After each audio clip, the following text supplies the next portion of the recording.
बिस्मिल्लाहिर्रहमानिर्रहीम। बेटा ये मैंने नोट्स भी शेयर कर लिए हैं ग्रुप में, और मैं आपको सेशन 5 के नोट्स दे दूंगा, ठीक है ना। जो इस तरह पीडीएफ फाइल से मेरे पास पड़ी हुई हैं, और मैं ग्रुप में भेज दूंगा। तो अभी जो हम पढ़ने जा रहे हैं वो हम पढ़ने जा रहे हैं short term source of finance. Short term source of finance वो होते हैं जो कोई भी आपके छोटे मोटे खर्चे हों। जैसे कभी कभार बिजनेस की डिमांड सीजनल होती है। जैसे अगर स्कूल की बात करते हैं तो जितने भी यूनिफॉर्म वाले हैं, जितने भी जो सिलेबस वगैरह सेल करते हैं, स्टेशनरी वाले होते हैं, इनको एक ख़ास सीज़न में क्या नाम है बुक्स वगैरह चाहिए होती हैं। इसी तरीके से हमारे पास बहुत सारे बिजनेस होते हैं, उनके सीज़न होते हैं। जैसे बर्फ़ वाले होते हैं, उनका गर्मियों में सीज़न शुरू हो जाता है। जैसे हमारे पास मूंगफली वाले होते हैं, उनका सर्दियों में सीज़न शुरू हो जाता है। तो हमारे पास कुछ बिज़नेस के सीज़न होते हैं, तो उनको सीज़न के हिसाब से पैसों की ज़रूरत पड़ती है। मतलब वो सीज़न के एंड होने पे वो पैसे पे कर देंगे। तो इस तरह के कोई खर्चे हो गए कि जो आपको 3 महीने, 4 महीने यानी साल के अंदर-अंदर जो आप पे कर सकते हो, इस तरह का कोई खर्चा वगैरह हो, उसके लिए पैसों की ज़रूरत हो, तो उसके लिए हम क्या करते हैं, short term source of finance use करते हैं। तो उसमें पहला आता है हमारे पास, कभी-कभार रेंट देना है आपको। आपको आप ट्यूशन पढ़ा रहे हैं, आपको बच्चों से पैसे मिल जाएँगे बाद में, लेकिन आपने रेंट पे करना है, या वेजेस पे करने हैं, या सैलरीज़ पे करनी है, स्कूल है कोई, तो उसके अंदर भी हमारे पास ये short term source of finance आ सकता है। तो सबसे पहला जो हमारे पास सोर्स ऑफ फाइनेंस है, वो कहलाता है बैंक ओवरड्राफ्ट। बैंक ओवरड्राफ्ट क्या होता है? बैंक ओवरड्राफ्ट ये होता है कि हमारा बैंक के अंदर एक बैलेंस होता है। हमारा एक बैंक के अंदर एक बैलेंस होता है, और बैंक हमें परमिशन दे देता है कि आप अपने बैलेंस को ज़ीरो से नीचे भी ले जा सकते हैं। मतलब बैंक हमें अलाउ कर देता है कि किसी भी वजह से अगर क्या नाम है कुछ हालात ऐसे आ जाते हैं कि आपको पेमेंट्स करनी पड़ जाती हैं और आपके अकाउंट में पैसे नहीं होते, तो your balance can go below zero, your balance can become negative as well. Bank वाले उस पे कोई भी एतराज़ नहीं करते। इसको हम कहते हैं बैंक ओवरड्राफ्ट, बैंक ओवरड्रॉन। इसमें आपको पैसे वापस नहीं करने पड़ते, बस नेक्स्ट टाइम जब पैसे डिपॉज़िट करेंगे, आपके वो पैसे एडजस्ट हो जाएँगे। इसको हम प्यार से क्या कहते हैं, बैंक ओवरड्राफ्ट कहते हैं।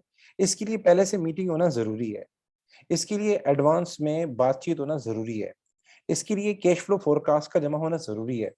कैश फ्लो फोरकास्ट हम इंशाल्लाह आगे पढ़ेंगे। कैश फ्लो फोरकास्ट ये होता है कि हम पूरे 6 महीने का डेटा बैंक को दे देते हैं। 6 महीने का डेटा, साल का डेटा बैंक को दे देते हैं कि हमारे पास ये पैसा आएगा, ये पैसा हमारे पास से जाएगा। पूरा 6 महीने का हम डेटा बैंक को प्रोवाइड कर देते हैं, और बैंक के साथ एडवांस में बातचीत कर लेते हैं कि भाई हमें इतनी क्रेडिट लिमिट दी जाए। कभी अगर हमारा बैलेंस निल हो जाए और हमारा कोई कस्टमर आ जाए, हमारा कोई सप्लायर आ जाए, उसको हमने चेक दिया हो, हमने किसी को चेक दिया हो एज़ अ रेंट पेमेंट के लिए, कोई भी पेमेंट हमारी चेक की सूरत में आ जाए, तो आप उसको मैनेज कर लें। रीज़न ये देखिए, मैंने किसी को पेमेंट की, मेरा सवाल है, मैंने किसी को चेक के थ्रू पेमेंट की और वो चेक कैश नहीं हुआ, तो मेरी कितनी मतलब बेइज़्ज़ती होगी, मेरी कितनी सबकी होगी एक किस्म की। तो बिज़नेस के अंदर कॉन्फिडेंस ज़रूरी है, बिज़नेस के अंदर ट्रस्ट ज़रूरी है। ठीक है ना? अच्छा, आपको आवाज़ अगर नहीं आ रही हो या कोई भी प्रॉब्लम हो, तो आप मेहरबानी करके आप क्या नाम है चैट का ऑप्शन है, उसमें मैसेज कर सकते हैं। मुझे आपकी आवाज़ नहीं सुनाई देगी, ठीक है? इसका ख़्याल कीजिएगा। सो गाइज़, मैं क्या बात कर रहा था? मैं बैंक ओवरड्राफ्ट की बात कर रहा था। हमारा कोई भी सप्लायर हो, जिसको हमने चेक दिया है, और बैंक अगर उसको वापस भेज देता है, उसका चेक कैश नहीं होता, तो अल्टीमेटली हमारे आपस में रिलेशनशिप क्या हो जाएँगे? खराब हो जाएँगे। तो बिज़नेस के अंदर रिलेशनशिप मेंटेन करना बड़ा इंपॉर्टेंट होता है, सप्लायर के साथ मेंटेन करना बड़ा इंपॉर्टेंट होता है। तो इस चीज़ से बचने के लिए हमारे पास एक अच्छी तरीका है बैंक ओवरड्राफ्ट, कि कभी-कभार हम किसी को चेक दे दें, वो उस दिन नहीं जाए, बाद में जाए, तो उसको पैसे मिल जाएँ। ठीक है? इसके लिए एडवांस में मीटिंग होना ज़रूरी है। अच्छा जी, बैंक ओवरड्राफ्ट के एडवांटेजेज़ आप देख सकते हैं। बैंक ओवरड्राफ्ट अगर आपने अवेल किया है, तो बैंक ओवरड्राफ्ट में क्या नाम है अपना एडवांटेज ये है कि आपको पैसे तो वापस करने होंगे। 1 मिनट की जगह 1 मिनट की जगह। Okay, sorry. बैंक ओवरड्राफ्ट की बात कर रहा था। बैंक ओवरड्राफ्ट कैसे फ़ायदेमंद है? बैंक ओवरड्राफ्ट आपको ईज़िली मिल जाता है। मतलब आपने मीटिंग कर लेनी है उनके साथ, बैंक वालों के साथ, और कभी भी क मसला आ गया, कभी भी आपके चेक में प्रॉब्लम आ गई, आपके अकाउंट में पैसे नहीं है, बैंक वाले उसी वक़्त आपको पैसे दे देंगे। There is no any problem of क्या नाम है rejecting by the bank. Bank कभी रिजेक्ट नहीं करता, बैंक दे देता है। मतलब ये ईज़िली अवेलेबल हो जाते हैं। ठीक है? और क्या नाम है, एक आसान आसान सहूलत है। मतलब आपको जब भी किसी को पेमेंट करनी हो, सप्लायर को पेमेंट करनी हो, आप सिंपल उसको चेक दे दें, वो अपने बिहाफ़ पे चला जाएगा, जाके चेक कैश करके आ जाएगा। इसमें इश्यू क्या है? इश्यू क्या है इसका? इश्यू सिर्फ़ एक है। जो इंटरेस्ट रेट है वो थोड़ा नॉर्मल लेवल से हाई होता है। जैसे पाकिस्तान में भी इंटरेस्ट रेट चल रहा है 18%, 17% इंटरेस्ट रेट चल रहा है लोन के ऊपर।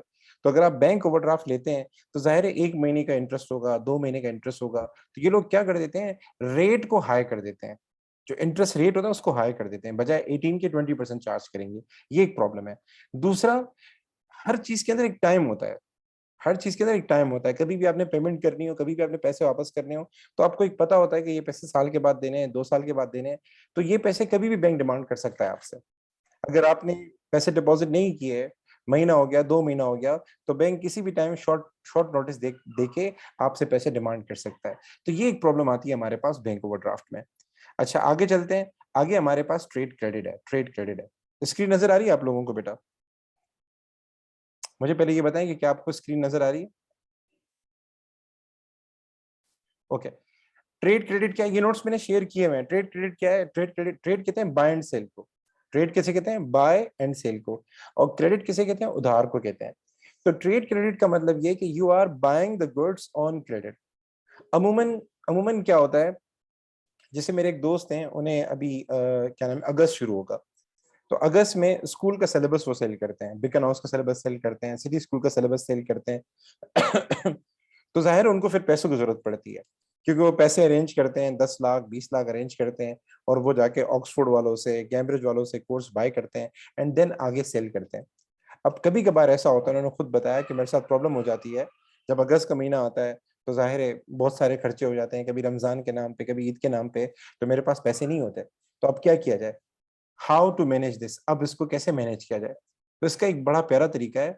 वो क्या है, आप अपने सप्लायर के पास जाएं, अगर आपके सप्लायर के साथ ताल्लुकात अच्छे हैं, आप उसके एक लॉयल कस्टमर्स हैं, आपके सप्लायर के साथ रिलेशनशिप बहुत अच्छे हैं, और उसे पता है कि आगे जाके आप पे कर देंगे, आप वो माल उधार पे ले लें, आप वो माल क्रेडिट पे ले लें। क्रेडिट मींस उधार पे लेना, मतलब अभी माल ले रहा हूँ, बाद में पे करूंगा।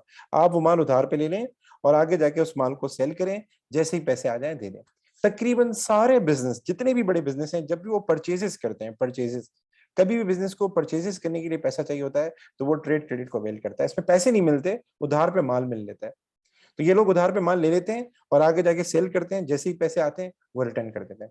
तो मेरे जो वो दोस्त हैं, वो स्टेशनरी का सामान और सिलेबस का सामान उधार पे ले लेते हैं, कैम्ब्रिज से, ऑक्सफोर्ड से। महीने के अंदर माशाल्लाह वो बच्चों को सेल कर देते हैं, और जो उनके पास पैसा कलेक्ट होता है वो जाके वापस अदा कर देते हैं। ठीक है। सो तकरीबन ये हमारे पास तकरीबन सारे बिजनेस के अंदर ये तरीका चल रहा होता है ट्रेड क्रेडिट का। और एक आसान तरीका है, कोई ऊपर पैसे नहीं देने पड़ते, कोई इसमें इंटरेस्ट का चक्कर नहीं है, और क्या नाम है, आपने उधार पे माल लेना है और उसको आगे पे करना है। ठीक है। इसमें सिर्फ इशू क्या आ सकता है, जो छोटा सा इशू है, you may lose out on discount for quick payments. बाज दफा क्या होता है, सप्लायर से अगर आप कैश पे माल लेते तो डिस्काउंट देता, अगर आप उसको 10 दिन के अंदर पेमेंट करते डिस्काउंट देता। आप सप्लायर से माल लेते हैं और 2 महीने के अंदर या 1 महीने के बाद पेमेंट करते हैं, तो इससे ये होता है कि क्या नाम है, सप्लायर फिर आपको डिस्काउंट नहीं देता। जाहिर है वो जिसको कैश पे दे रहा है, तो उसको इनकरेज करने के लिए क्या करेगा, डिस्काउंट देगा। तो ये हमारे पास एक इशू आता है। दूसरा, सप्लायर कॉन्फिडेंस में बी लॉस्ट। ये तब हो सकता है जब आप सप्लायर से उधार पे माल लें और महीने के अंदर पेमेंट नहीं करें, लेट पेमेंट करें। एक बार किया, 2 बार किया, नेक्स्ट टाइम वो कभी भी आपको उधार पे माल नहीं देगा, वो बोलेगा पहले कैश दो फिर माल दो। तो ये एक इशू आ सकता है ट्रेड क्रेडिट में। अब आते हैं, आगे चलते हैं डेट फैक्टरिंग पे। मुझे यहाँ तक बताएं, ये ट्रेड क्रेडिट हो गया और बैंक ओवरड्राफ्ट हो गया, समझ में आया आप लोगों को बैंक ओवरड्राफ्ट क्या है एंड ट्रेड क्रेडिट क्या है? आप वॉइस टोन में मत बताइएगा मुझे, क्योंकि मुझे आवाज नहीं आएगी आप लोगों की। मैंने माइक लगाया हुआ है, और आप मुझे उसके अंदर बताएं, चैट के अंदर बताएं, या थम्स अप करें। ओके बेटा। डेट फैक्टरिंग को समझ लें। डेट कहते हैं उधार को, ठीक है ना, और फैक्टर एक पार्टी को कहने हैं आप। डेट फैक्टरिंग ये होता है कि जैसे काफी सारे बिजनेस ऐसे होते हैं जिनके रिसीवेबल्स बहुत ज्यादा हो जाते हैं। रिसीवेबल मतलब वो लोग जिनसे हमें पैसे लेने हैं। एक बैंक है, उसने लीज पे गाड़ियां दी हैं, एक बंदे को दी, दूसरे बंदे को दी, तीसरे को दी, चौथे को दी। अब इस तरह किसी से 1 लाख लेने हैं, किसी से 2 लाख लेने हैं, किसी से 3 लेने हैं, किसी से 4 लेने हैं, करते करते 10-20 करोड़ की रकम हो गई जो उसे रिसीव करनी है। या एक बैंक है, उसने लोगों को कर्जा दिया है, एक को, दूसरे को, तीसरे को। अब वो ठीक ठाक अमाउंट बन गया, 20 करोड़ बन गया, और वो लोग पैसे नहीं दे रहे। तो बैंकों के अंदर ये बड़ा प्रॉब्लम आता है। जितने बड़े बड़े बैंक हैं, मीजान हो गया, ये सब लोग उधारी खाते चला रहे होते हैं, मतलब उधार पे गाड़ियां दे रहे होते हैं, उधार पे डिफरेंट एसेसरीज दे रहे होते हैं, कभी कभार लोन दे रहे होते हैं एग्रीकल्चर पर्पज के लिए। तो इनके पैसे ड्यू हो जाते हैं, और इनके जो क्या नाम है क्लाइंट होते हैं वो पैसे दे रहे ही नहीं होते, पैसे दे रहे ही नहीं होते। तो अब क्या किया जाए? अब वो एक लाख की रकम नहीं होती, वो करोड़ों की रकम होती है, इवन अरबों में चली जाती है। अब उनको ज़ाहिर है आगे पेमेंट्स करनी है, उनको सैलरीज देनी है, वेजेस देनी है, रेंट देने हैं। तो अब क्या किया जाए? तो एक आसान सा तरीका, आप रिसीवर से खुद पैसे कलेक्ट करते हैं, इसमें टाइम लगता है, आपका फोकस लगता है, आपकी एनर्जी ज़ाया हो जाती है। आप क्यों नहीं अपने रिसीवर से कवर करने का, पैसे कवर करने का इख्तियार जो है, पैसे कवर करने की जो परमिशन है, वो किसी और को दे दें। मैं एग्जांपल देता हूँ, मैं बच्चों से फीस कलेक्ट करता हूँ, मैं कलेक्ट करता हूँ, मेरे एक दोस्त हैं वो ट्यूशन पढ़ाते हैं, वो कलेक्ट करते हैं। अब हमारा टाइम लगता है, इसमें रिकॉर्ड बनाना पड़ता है, एक एक बच्चे से फीस कलेक्ट करनी पड़ती है, एक एक बच्चे को बोलना पड़ता है। तो वो एनर्जी जो हमारे पढ़ाने में लगनी चाहिए थी, जो हमारे लेक्चर देने में लगनी चाहिए थी, वो सारी एनर्जी फीस कलेक्शन में लग जाती है। क्या इसको मैनेज करने का एक तरीका है? यस। फीस कलेक्ट करने का इख्तियार आप किसी और बंदे को दे दें। आप एक बंदा लाके बैठा दें एज असिस्टेंट, वो रोज बच्चों की बेइज्जती करे, रोज क्लास में आए, बेटा हादी फीस नहीं आई, जोशुआ फीस नहीं आई, बच्चे कल अगले दिन खुद ही फीस लेकर आ जाएंगे। अब जोशुआ समझ रहा है कि सर प्रमोशन कर रहे हैं फीस वगैरह की, बेटा ऐसी बात नहीं है। सो डेट फैक्टरिंग भी ऐसी चीज है, डेट फैक्टरिंग भी ऐसी चीज है कि जो मेरे रिसीवेबल्स हैं, जो मेरे क्लाइंट्स हैं, जिनको मैंने उधार दिए हुए हैं, जो मेरे क्लाइंट्स हैं जिनसे मुझे पैसे लेने हैं, वो मुझे पैसे नहीं दे रहे। तो कुछ अथॉरिटीज हैं, कुछ इंस्टीट्यूट्स हैं, उनको हम प्यार से फैक्टर कह सकते हैं। वो इंस्टीट्यूट्स कलेक्ट करने में माहिर होते हैं। वो उनका काम ही पैसे कलेक्ट करना होता है। मतलब उनके पास हर तरीका होता है, हर हरबा होता है, वो जाके पैसे कलेक्ट कर सकते हैं। तो हम उनको परमिशन दे देते हैं, उनको अथॉरिटी दे देते हैं, अपने कस्टमर को ईमेल कर देते हैं कि भाई फला हमने कंपनी को अथॉरिटी दे दी है, आइंदा पेमेंट के लिए वो आपसे राब्ता करेंगे। सो इसमें क्या होता है, वो जो अथॉरिटी होती है वो माहिर होती है, उसका काम ही पैसे कलेक्ट करना होता है। हम अपना फोकस किसी और जगह कर लेंगे जो हमारा मेन पर्पस है, और वो अथॉरिटी हमें पैसे कलेक्ट करके देगी। लेकिन इसमें सीन क्या है, छोटा सा एक सीन है, वो ये कि फॉर सपोज मुझे 20 करोड़ लेने हैं। तो अमूमन ये होगा, वो जो अथॉरिटी होगी वो आपसे कुछ पैसे चार्ज करेगी। वो ज़ाहिर है अपनी एनर्जी लगाएगी, अपने लोगों को भेजेगी, रोजाना जाएंगे, उनके घरों पे जाएंगे, उनको ईमेल करेंगे, उनको कॉल करेंगे, उनको लेटर भेजेंगे, पुलिस को भी इस्तेमाल करेंगे। जाहिर है उसके अंदर उनका खर्चा आएगा। तो उनको कमीशन देना पड़ता है, वो कमीशन अराउंड 15% होता है। तो जितने पैसे वो कलेक्ट करेंगे, आपको उस पे क्या नाम है 15% कमीशन उनको देना होगा। मतलब अगर 20 करोड़ आपको कलेक्ट करवाने हैं, तो 20 करोड़ का 15 या 10% जो है वो आपने उस पार्टी को देना होगा। मतलब आपको पूरी पेमेंट नहीं मिलेगी, कमीशन माइनस करके पेमेंट मिलेगी। तो ये एक बहुत अच्छी चीज है, इसमें कोई अपॉर्चुनिटी कॉस्ट नहीं है, बस सिर्फ कमीशन जो देना होगा वो एक अपॉर्चुनिटी कॉस्ट है। बाकी कोई मसला नहीं है, कोई चीज गिरवी नहीं रखवानी, पैसे वापस नहीं करने। आपका अपना पैसा है जो आपको मिल जाएगा, और आप अपना फोकस किसी और जगह पे कर सकते हैं। इसमें इशू क्या है? एक तो बिजनेस को पूरे पैसे नहीं मिलते, सबसे बड़ा इशू कमीशन देना होगा। दूसरा इशू सबसे बड़ा ये है, इसके अंदर ये लोग मेंटल हरासमेंट करते हैं। ये पॉइंट यानी लिखा हुआ, आप ऐड कर लीजिएगा डेट फैक्टरिंग के अंदर। ये जो दूसरी अथॉरिटीज होती हैं जिनको आपने परमिशन दी है पैसा कलेक्ट करने की, ये लोग मेंटल हरासमेंट करते हैं, बार बार मैसेज करते हैं, बार बार कॉल करते हैं, और उसकी बेइज्जती करते हैं, मतलब एक किस्म की। उसको बार बार लेटर भेजते हैं, नोटिस भेजते हैं, कोर्ट के नोटिस भेजते हैं। उस मेंटल हरासमेंट से क्या होगा, आपका जो कस्टमर है, अगर उसको दोबारा कोई आपसे रब्ता करना है, दोबारा रिलेशनशिप बनाना है, वो आपसे नहीं करेगा, राइवल के पास चला जाएगा। एक होती है ना वर्ड टू माउथ प्रमोशन, तो वो आपका जो कस्टमर है वो वर्ड टू माउथ प्रमोशन नहीं करेगा, बल्कि बैड प्रमोशन करेगा। लोगों को आपकी एक बैड पब्लिसिटी हो जाएगी, आपका एक बैड इमेज हो जाएगा। ये एक प्रॉब्लम इसके अंदर आ जाता है डेट फैक्टरिंग के अंदर। सो ये था हमारा debt factoring, when you are allowing another party to collect the amount from trade receivable, to collect the amount from your receivable for for a specific commission. ये हमारे पास क्या कहलाएगा, डेट फैक्टरिंग। ये क्लियर हुआ बेटा, डेट फैक्टरिंग क्या चीज है? मुझे मैसेज में बता दें कि डेट फैक्टरिंग क्लियर हुआ। इसमें कोई सवाल हो तो पूछ सकते हैं। अक्स बेटा आपको क्लियर नहीं हुआ सवाल? और आपको डेट फैक्टरिंग क्लियर नहीं हुआ, डेट फैक्टरिंग क्या चीज है?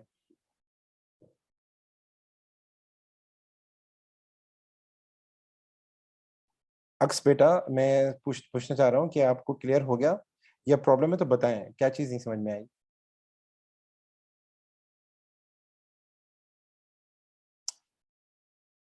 अक्स बेटा, अच्छा एक मिनट। अच्छा अक्स कह रही हैं प्लीज एक्सप्लेन दोबारा करें। अक्स बेटा मैंने ये बताया कि डेट फैक्टरिंग क्या चीज है। मैंने बताया कि डेट फैक्टरिंग ये होता है कि हमारे जो रिसीवेबल्स होते हैं, मतलब जिन लोगों से हमें पैसा लेना होता है, अगर हम उनके पास पैसा लेने जाएं तो हमें पैसे लेने में टाइम लगेगा। और बाज़ दफ़ा हमारे पास वो स्पेशलिटी नहीं होती, हम उस तरीके से कलेक्ट नहीं कर पाते, मतलब टाइम पर हमें पैसा नहीं मिल पाता, और बैड डेट्स हो जाते हैं। तो बैड डेट से बचने के लिए एक तरीका ये है कि वो जो पैसे कलेक्ट करने का इख्तियार जो है, वो पैसे रिसीव करने की जो इख्तियार है, अथॉरिटी जो है, वो हम किसी और को दे देते हैं, किसी ऐसी पार्टी को दे देते हैं जो इजीली पैसा कलेक्ट कर सकती है, जो स्पेशलाइज्ड है, जिसका काम ही यही है। तो वो जो पार्टी है वो अपने बिहाफ पे जो भी सोर्सेज होते हैं, जो भी उनके पास तरीके होते हैं, मेथड्स होते हैं, वो उनको अप्लाई करती है और आपके रिसीवेबल से जिन जिन लोगों से पैसे लेने हो वो उनसे कलेक्ट कर लेती है। लेकिन ये है कि वो फ्री में कलेक्ट नहीं करती, वो आपसे बदले में कमीशन लेती है। मतलब फॉर सपोज आपको 20 करोड़ कलेक्ट करवाने, आपके रिसीवेबल्स हैं, आपने उनको उधार पे गाड़ियां दी थी, वो आपको पैसे नहीं दे रहे, आपने किसी को लोन दिया था, वो आपको पैसे वापस नहीं कर रहा, आप अपनी उस अथॉरिटी को, अपने किसी किसी पार्टी को जो बकायदा स्पेशलाइज होती है, हम उसको परमिशन दे देते हैं, वो उनसे पैसे कलेक्ट कर लेते हैं। तो फॉर सपोज 20 करोड़ आपने कलेक्ट करने हैं, तो वो जो पार्टी होगी उस 20 करोड़ में 10%, 15% कमीशन डिडक्ट करेगी एंड बाकी पैसे आपको वापस करेगी। इसको हम प्यार से कहते हैं डेट फैक्टरिंग।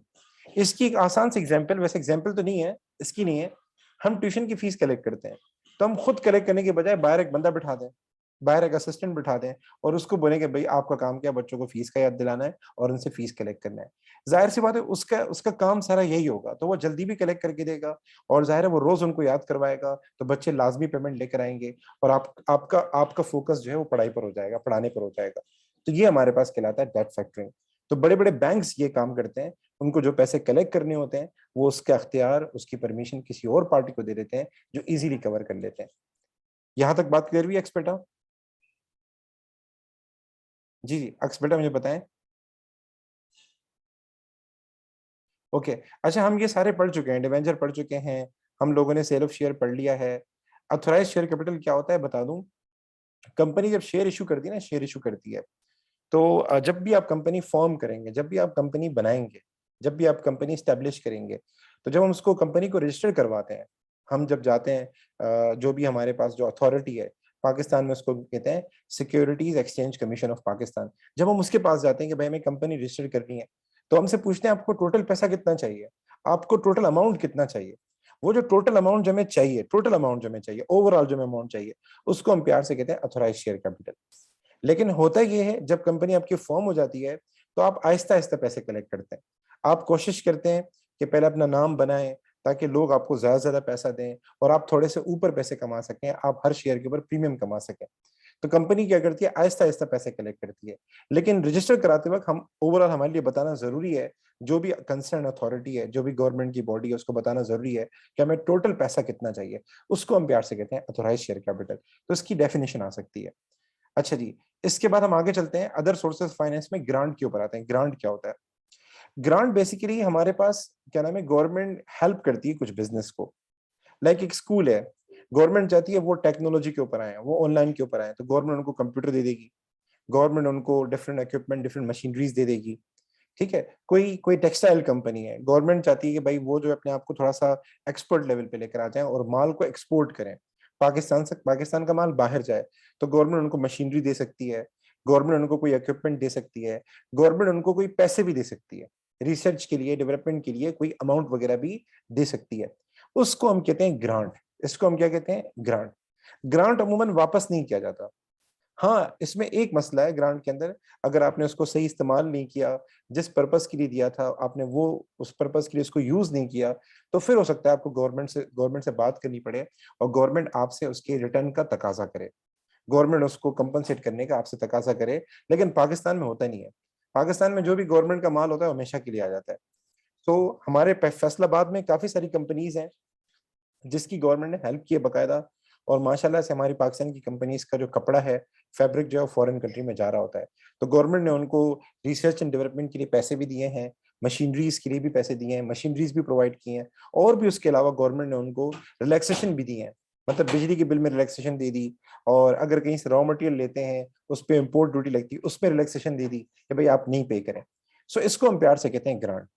ग्रांट वापस नहीं करना पड़ता, लेकिन ग्रांट ज्यादातर वहां मिलता है जब आप ऐसे एरिया में बिजनेस कर रहे हो जो काफी लो हो, मतलब वहाँ लिविंग स्टैंडर्ड बहुत लो हो, वहाँ पॉवर्टी बहुत ज्यादा हो, तब गवर्नमेंट ग्रांट देती है। या आप एक कोई ऐसा बिजनेस कर रहे हैं जिसमें एक्सपोर्ट के चांसेस हैं, तब हो सकता है गवर्नमेंट आपको ग्रांट दे। या कोई ऐसा बिजनेस कर रहे हैं जैसे आप कोई स्कूल चला रहे हैं या कोई भी इस तरह का कोई और बिजनेस कर रहे हैं, स्कूल को तो बिजनेस नहीं बोलना चाहिए, लोगों ने बिजनेस बना दिया है, कोई भी ऐसा बिजनेस कर रहे हैं जिससे सोसाइटी की हेल्प हो सके, वहां गवर्नमेंट क्या नाम है, ग्रांट देती है। ठीक है, तो इसके लिए बिजनेस की नेचर बड़ी इंपॉर्टेंट है। लेकिन इसमें मसला ये है कि गवर्नमेंट कंडीशन लगाती है, वो कंडीशन पूरी करना लाजमी है। अगर वो कंडीशन पूरी आप नहीं करेंगे तो हो सकता है गवर्नमेंट आपसे कंपनसेशन का तकाजा करे। ये एक प्रॉब्लम इसके अंदर आता है। और वो ग्रांट आप उस कंडीशन में ही इस्तेमाल कर सकते हैं। मतलब गवर्नमेंट ने अगर बोला है कि ये पैसा रिसर्च एंड डेवलपमेंट में लगना चाहिए, तो आप रिसर्च एंड डेवलपमेंट में ही लगा सकते हैं। आप किसी और काम में नहीं लगा सकते। अपने बिजनेस को एक्सपेंड करना है, किसी और मार्केट में जाना है, वहां नहीं लगा सकते। ये एक ग्रांट के अंदर इशू आएगा। अच्छा जी, वेंचर कैपिटल हम पढ़ चुके हैं, माइक्रो फाइनेंस हम पढ़ चुके हैं, और क्राउड फंडिंग भी कर चुके हैं। इसके बाद आगे चलते हैं। सबसे बड़ा मसला, जब आप बैंक लोन लेने जाएंगे तो आपको ज़ाहिर है कुछ ना कुछ डॉक्यूमेंट्स देने पड़ेंगे। जब भी आप बैंक लोन लेने जाएंगे तो हमें कौन कौन से डॉक्यूमेंट्स देने पड़ेंगे जब भी हम बैंक लोन लेने जाएं, ये बड़ी इंपॉर्टेंट है। इसके अंदर एक आती है इनकम स्टेटमेंट। आपको अपनी इनकम स्टेटमेंट देनी पड़ेगी। क्यों देनी पड़ेगी बेटा? इनकम स्टेटमेंट से बैंक वाले क्या अंदाजा लगाएंगे? बैंक वालों को क्या पता लगेगा इनकम स्टेटमेंट से? जब भी हम बैंक से कर्जा लेने जाएंगे तो बैंक वालों को हमें पहले क्या करना पड़ेगा? अपनी आईएस देनी पड़ेगी, अपनी इनकम स्टेटमेंट दिखानी पड़ेगी जो पुरानी मौजूद है। बैंक वाले इनकम स्टेटमेंट में देख के क्या अंदाजा लगाएंगे? उनको क्या पता चलेगा कि कोई गाइस, बैंक वाले आईएस क्यों देखेंगे? आईएस में क्या खास बात होगी बेटा? आईएस इसलिए देखेंगे, जब हम बैंक लोन लेने जाते हैं तो हमें इंटरेस्ट पे करना पड़ता है। तो बैंक मैनेजर जो होगा वो अश्योर करना चाहेगा whether they can pay the interest और नॉट, तो उसको प्रॉफिट से पता लगेगा। सर अगर बिजनेस न्यू हो तो आईएस कैसे? वो एक अलग बात है बेटा, वो फोरकास्टेड दिखाएगा, वो फिर फोरकास्टेड दिखाएगा, वो बिजनेस प्लान में आ जाएगा। बिजनेस अगर पुराना हो तो वो आईएस दिखाएगा, ठीक है। तो आईएस के अंदर बैंक ये करेगा, आपका प्रॉफिट चेक करेगा और प्रॉफिट से ये अंदाजा लगाएगा whether business can pay interest और नॉट। उसके अलावा बैंक वाले एसओएफपी देखते हैं। एसओएफपी क्यों देखते हैं? ताकि ये अंदाजा लगा सके इनकी पुरानी लाइबिलिटीज कितनी है। इनकी पुरानी लाइबिलिटीज कितनी है? अगर इनके ऑलरेडी बहुत ज्यादा लाइबिलिटीज हैं तो इट मींस फर्दर लाइबिलिटी लेना बेकार है। मतलब ये बाद में पे नहीं कर सकेंगे, इनके लिए मसला हो जाएगा। पहले पुरानी लाइबिलिटीज से पे करो। इसके अलावा बिजनेस प्लान मांगते हैं। बिजनेस प्लान क्या होता है? एक डॉक्यूमेंट होता है जिसमें बिजनेस अपना पर्पस बता रहा होता है, अपने बिजनेस के जो ऑनर्स है उनके नाम बता रहा होता है, बिजनेस का ऑपरेशन कैसे होगा, बिजनेस की मार्केटिंग कैसे होगी। मतलब एक समरी होती है। जो भी आपका बिजनेस है, जिस चीज का बिजनेस है, कैसे बिजनेस को लेके चलना है, आप उसकी एक समरी पूरी प्रोवाइड कर देते हैं। हमारा एचआर में क्या आएगा, हमारे फाइनेंस में क्या आएगा, मार्केटिंग में क्या आएगा, ऑपरेशन में क्या आएगा, पूरी एक समरी दे देते हैं। और हम उसमें कुछ फ्यूचर के बारे में बता देते हैं कि फ्यूचर में कितनी इनकम मिलेगी, फ्यूचर में कितना कैश मिलेगा, ये हम बता देते हैं। तो ये बैंक वाले क्यों मांगते हैं? सबसे पहली बात, बैंक वाले ये इसलिए मांगते हैं ताकि आपकी सीरियसनेस पता लग सके कि आप कितने सीरियस हैं। अगर आपने एक प्लान बनाया हुआ है, it means you will work accordingly. दूसरा ये इसलिए मंगवाते हैं ताकि फ्यूचर में प्रिडिक्ट कर सके आप कहाँ खड़े हो। आपने बिजनेस प्लान में बताया होगा ना मुझे क्या क्या करना है, तो वो आपकी कैलकुलेशन को देखते हैं, आपकी सारी चीजों को देखते हैं, आपके एनालिसिस को देखते हैं, रिसर्च को देखते हैं, और अंदाजा लगाते हैं कि ये फ्यूचर में कहाँ होंगे, ताकि उसके हिसाब से वो लोन की टर्म एंड कंडीशन तय कर लेते हैं कि इंटरेस्ट कितना लगाना है और कितने अरसे के लिए लोन देना है, कितना पैसा देना चाहिए। उनको एक अंदाजा लग जाता है। कोई क्वेश्चन है तो आपसे पूछ सकते हैं। तो ये हमारा हो गया बिजनेस प्लान की इंपॉर्टेंस, कि बिजनेस प्लान की क्या इंपॉर्टेंस है। जब भी आप बैंक से कर्जा लेने जाएंगे तो वो आपका अंदाजा लगा सकते हैं कि आगे जाके बिजनेस ग्रो करना है या फेल होना है, ये उनको पता लगेगा। उसके बाद बेटा आगे चलते हैं। आगे ये छोटी सी बातें ये देख लीजिएगा।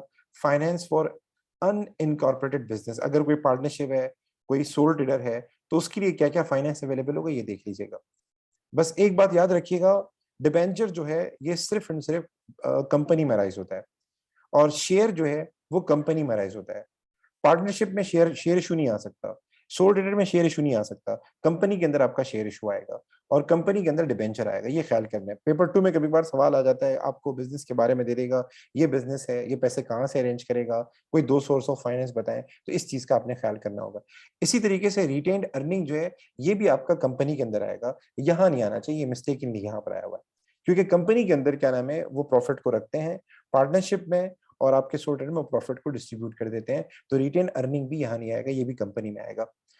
सर आगे चलते हैं। आगे हमें कौन सा सोर्स ऑफ फाइनेंस लेना चाहिए, हमें पैसे कहाँ से अरेंज करने चाहिए, इसके लिए ये चंद बातें आपके लिए बड़ी इंपॉर्टेंट है, ये एवोल्यूशन में काम आएंगी। एवोल्यूशन में सबसे पहले ये कि आपका जो पर्पस है वो बड़ा इंपॉर्टेंट है।